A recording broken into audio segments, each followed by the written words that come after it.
అందరికీ నమస్తే.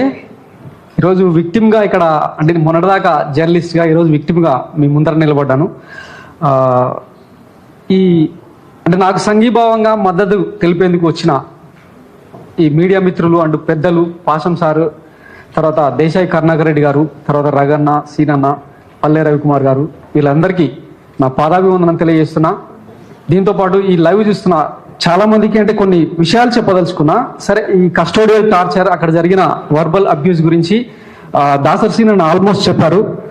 అయినా సరే ఇంకా కొన్ని విషయాలు చెప్పాల్సింది ఏంటంటే, ఒక తెలంగాణడు అయి ఉండి నీకు ఆంధ్ర వార్తలతో ఏం పనరా, ఇట్లా చూపించి ఇంత లేవు నీకు చంద్రబాబుతో పనేంటి, ఆయన వయసు ఎంత, నీ వయసు ఎంత, ఈ రకమైన మాటలు మాట్లాడడంతో ఇంకా రగిలిపోయినా. ఆ రోజు నిజంగా అంటే మంగళవారం మార్చి 10వ తారీఖు నాకు కాలరాత్రి.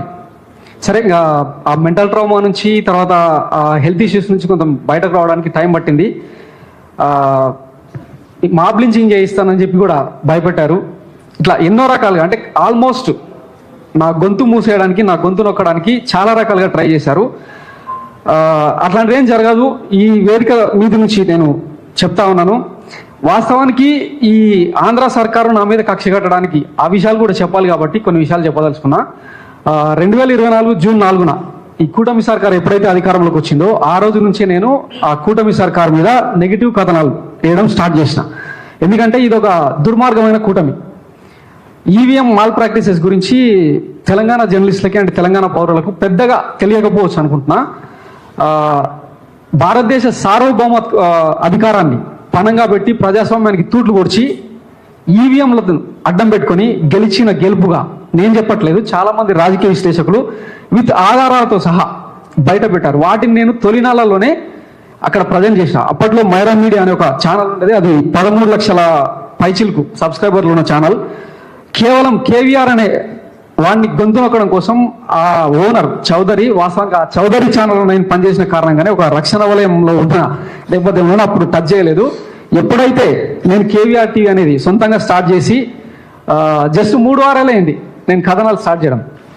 వీళ్ళు ఇక్కడనే ఆపకపోతే ఇంకా చాలా ప్రమాదం ఉంటుందని భావించి ప్రభుత్వ పెద్దలు, హైరార్కీ ఎవరైతే పోలీస్ పెద్దలు ఉన్నారో వాళ్ళందరూ కలిసి చేసిన దాడి. ఒక్క ఈవీఎం మాల్ ప్రాక్టీసెసే కాదు, మెడికల్ కాలేజీల ప్రైవేటీకరణ. ఈయన ఎట్లాగూ కట్టడు, కట్టిన కాలేజీలన్నా ఎందుకు అట్లా ప్రైవేట్కి అప్పచెప్తావు, మొత్తం నీ కులపోలకు, నీ సామాజిక వర్గానికి ఎందుకు అప్పచెప్తావు.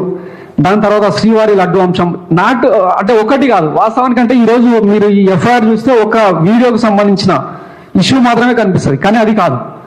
ఈ 2 ఏళ్ల కాలంలో ఆంధ్రాలో జరుగుతున్న కూటమి దుర్మార్గాల గురించి ప్రతి సందర్భంలో స్టోరీలు చేస్తూనే వచ్చిన. 8 నెలల నుంచి నేను వాళ్ళకు టార్గెట్గా మారిన. సో కొద్దిమంది అంటే ఈ ఎల్లో మీడియాలో పనిచేసే సింపథైజర్స్, జర్నలిస్టులు కూడా నాకు ఫోన్ చేసి వార్నింగ్ చేశారనమాట. నువ్వు బాగా థ్రెట్లో ఉన్నావు బా, ఏపీసీఐడి నీ మీద కాన్సన్ట్రేట్ చేసింది, కొద్దిగా ఎందుకైనా మంచిది తగ్గు అని. అరే 18 ఏళ్ళుగా జర్నలిజం చేస్తున్న వ్యక్తిని, వెల్ ట్రైన్డ్ జర్నలిస్ట్ని, ఐన్యూస్లో మొదలైన నా ఈ జర్నలిజం ప్రయాణం చాలా మంది అంటే పెద్దలు, రాజశేఖర్ సార్ లాంటి వాళ్ళు, ఇట్లా చాలా మంది చేతుల మీదుగా నేను జర్నలిజం ఓనమాలు నేర్చుకున్నా. ఆల్ ఆఫ్ సడన్గా బంద్ చేయమంటే ఎట్లా కుదురుతుంది? సో బయటకు వెళ్ళిన తర్వాత మళ్ళీ నువ్వు ఈ కూటమి సర్కార్ మీద, చంద్రబాబు మీద నెగిటివ్ కథనాలు కనుక రాస్తే మళ్ళీ తీసుకొచ్చి మాబ్ లించింగ్ చేయిస్తానని చెప్పి వార్నింగ్ ఇస్తారు సార్. సో అట్లాంటిది ఏం జరగదు. కేవీ రెడ్డి గొంతు నొక్కడం అనేది అంత ఈజీ కాదు.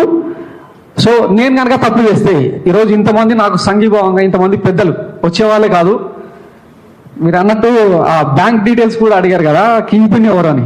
ఈ రోజు వరకు ₹1 కూడా నాకు అట్లా వచ్చినట్టు తేల్చినా నేను నా జర్నలిజం జీవితాన్ని వదిలేయడానికి సిద్ధమని కూడా ఈ వేదిక మీద నుంచి స్పష్టం చేస్తున్నా. ఇకపోతే నా వీడియోస్ అంటే చాలా మంది చూశారు. వాస్తవానికి పోలీసు వాళ్ళు కాదు కదా నువ్వు జర్నలిజం పనిచేయాలి, నీ భావ ప్రకటన స్వేచ్ఛను తగ్గించుకోవాలని చెప్పేది పోలీసు వాళ్ళు కాదు కదా. ఇక్కడ చాలా మంది జర్నలిస్ట్ పెద్దలు ఉన్నారు. మీరు కూడా ఒకసారి వీలైతే చూడండి. మనకంటూ ఒక ఎడిటర్స్ గిల్డ్ ఉంటుంది, press trust of India, PTI లాంటి సంస్థలు చాలా ఉన్నాయి. సో 4th ఎస్టేట్ని రూల్ చేసే వాళ్ళు ఉంటారు కదా, వీలైతే నా వీడియోలను అనలైజ్ చేసి నేను ఆగాలనా ముందుకు సాగాలనా అన్నది మీరు డిసైడ్ చేయండి సార్. తర్వాత తెలంగాణలో సమస్యలు లేవా అంటే బొచ్చెడు ఉన్నాయి. నేను పోయి ఆంధ్రానే ఎందుకు చూజ్ చేసుకున్నా, అక్కడనే ఎందుకు వార్తలు చేస్తున్నా అన్నది కూడా ఒక 2 మాటల్లో చెప్పదలుచుకున్నా. ఇక్కడ తెలంగాణలో రగన్న, దాసర్ సీనన్న, శంకర్ ఇట్లా చాలా మంది అంటే నా తోటి మిత్రులు, సీనియర్స్ వాళ్ళు చాలా బాగా అగ్రెసివ్గా చేస్తున్నారు. సో ఇక్కడ నా ప్రమేయం అంటే ఉండొచ్చులే, కానీ నాకున్న ఎఫర్ట్ తక్కువ, నాకున్న సంస్థ పరిధి తక్కువ.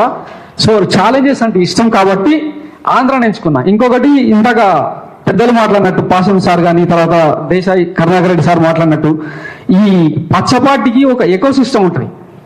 దాన్ని కొట్టాలని నేను అటువైపు పోయినా. ఎందుకంటే వాళ్ళకు పార్టీ ఉంటుంది, పార్టీకి అనుసంధానంగా ఒక కార్పొరేట్ సిస్టమ్ ఉంటుంది, దాన్ని లేపడానికి ఒక ఎల్లో మీడియా సెటప్ ఉంటుంది, వీటన్నిటిని కాపాడడానికి ఇంకొక దిక్కుమాలిన డిజిటల్ మీడియా ఇంకొకటి ఉంటుంది.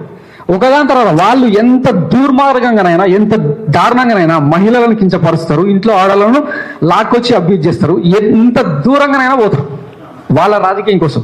ఇంకొకటి చంద్రబాబు అనేటోడు అధికారంలో ఉన్నప్పుడు మాత్రం రాష్ట్రం తెల్లకాగితం లెక్క ఉంటుంది అన్నట్టు వార్తలు వస్తాయి. ఆయన కాకుండా ఇంకా ఏ ముఖ్యమంత్రి ఉన్నా, ఇది ఇప్పుడు కాదు, గత 40 ఏళ్ళుగా తెలుగు రాష్ట్రాలను చూస్తున్నా, రాజకీయాలు చూస్తున్నా, ప్రతి ఒక్కరికి ఇది తెలుసు. దాన్ని క్రాక్ చేయాలని నేను అక్కడ చూజ్ చేసుకున్నాను. చెప్పాను కదా ఛాలెంజెస్ అంటే ఇష్టం కాబట్టి అక్కడికి వెళ్ళాను. సో ఇది నా బ్రీఫ్ నేపథ్యం. అంటే ఏదో తీటవట్టో ఇంకొకటి కాదు, చెప్పినా కదా ఈరోజు తెలంగాణ రాజకీయాలు కూడా ఆంధ్ర నుంచే నడుస్తున్నాయి. ఇది తప్పు అని చెప్పడం కోసం ఒక తెలంగాణ వాదిగానే ఆంధ్ర వార్తలు చేసిన. ఇక ఫైనల్గా తెలంగాణ ఎప్పుడు కూడా ఒక సాంగ్ని హమ్ చేస్తుంటుంది, పుడుదొక్కడి సస్తే 2 రాజిగా ఓరే రాజిగా అని తెలిసే ఉంటుంది కదా. సో ఒకటే జన్మ నాకు అంటే ఆ కస్టోడియల్ టార్చర్లో నరకానికి స్పెల్లింగ్ రాయించి మరీ పంపించారు. అయిపోయింది ఆల్మోస్ట్, అక్కడ దాకా వెళ్ళొచ్చిన, ఇంకా పీకేది కూడా ఏం లేదు, మహా అయితే ఇంకా ఈ ప్రాణం తీయడం తప్పిస్తే. ఇప్పటికీ కూడా థ్రెట్ ఆగలేదు, ఇంకా నడుస్తూనే ఉంది, దానికి సంబంధించిన లీగల్ ఫైట్ కూడా చేస్తాను. ఇకపోతే వాస్తవానికి నేను ఈ ఎంపతి సింపతిని ఎప్పుడు కోరుకోలేదు, నాకు రావాల్సిన హైప్ బాగానే వచ్చింది, దాని సంగతి పక్కన పెడితే ఈరోజు ఈ వేదిక మీద ఇంతమంది జర్నలిస్టుల ముందర ఎందుకు పాల్గొనాల్సి వస్తుందంటే తెలుసో తెలియకో, ఎందుకంటే డిజిటల్ మీడియా అనేది ఒక ఆరా కదా, బై మిస్టేక్ ఆంధ్ర స్టోరీస్ కనుక చేస్తే రేపు మీరు కూడా టార్గెట్గా మారితే, ఎందుకంటే అక్కడ ఏం జరుగుతుందో తెలియదు.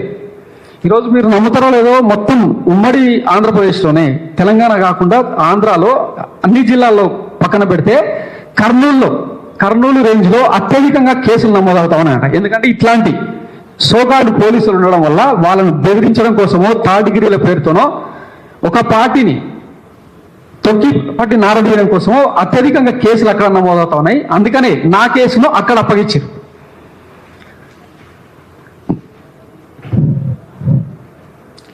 సో నా ఈ సంక్షోభ సమయంలో, ఈ కష్టకాలంలో చాలా మంది అంటే ప్రత్యక్షంగా కావచ్చు పరోక్షంగా కావచ్చు మద్దతునిచ్చారు, నైతిక స్థైర్యం నింపారు. వాళ్ళందరినీ పేరు పేరున థ్యాంక్స్ చెప్తున్నాను. ఇదే ప్రాసెస్లో నాకు లీగల్గా సపోర్ట్ చేసిన పొన్నవోలు సుధాకర్ రెడ్డి గారికి కొంతమందికి థ్యాంక్స్ చెప్పాల్సిన సందర్భం. తర్వాత మనోహర్ రెడ్డి గారు, సుదర్శన్ రెడ్డి గారికి, వీళ్ళకు సర్వదా శతదా రుణపడి ఉంటాను.